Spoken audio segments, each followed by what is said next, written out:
एक घर में दो नारंगी बिल्लियां एक खिलौने के लिए लड़े, हालांकि वे दोस्त थीं। म्याऊ और मियाँ सबसे अच्छे दोस्त थे, दो मिर्च गाजर टैगी जो सब कुछ साथ साथ करते थे। वे सूरज की किरण में साथ साथ सोते थे, लिविंग रूम में काल्पनिक चेजर का पीछा करते थे, और यहाँ तक कि अपनी पसंदीदा खाने पीने की बर्बादी भी एक दूसरे के साथ बांटते थे। लेकिन एक दिन आपदा आ गई। उनके मालिक ने घर में एक नया खिलौना लाया, एक छोटा चिल्लाने वाला चूहा पूंछ वाला था। जैसे ही वह जमीन पर गिरा, दोनों दोस्तों की अलग अलग लाइंस हो गईं।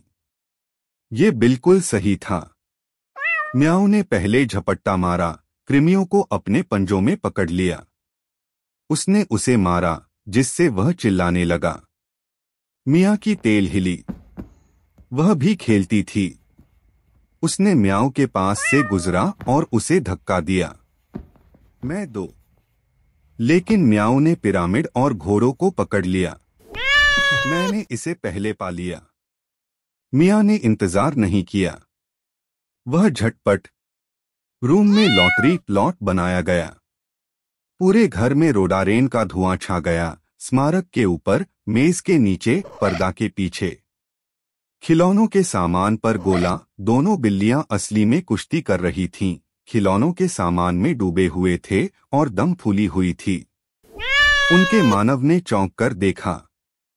यह बस एक खिलौना है, तुम दोनों बाकी सब कुछ साझा करो। लेकिन वह पल कुछ और मतलब नहीं था। ये गर्व का विषय था।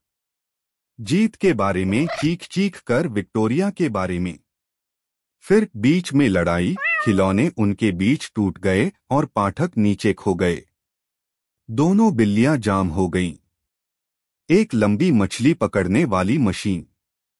फिर धीरे धीरे दारा दारा तारा हुआ।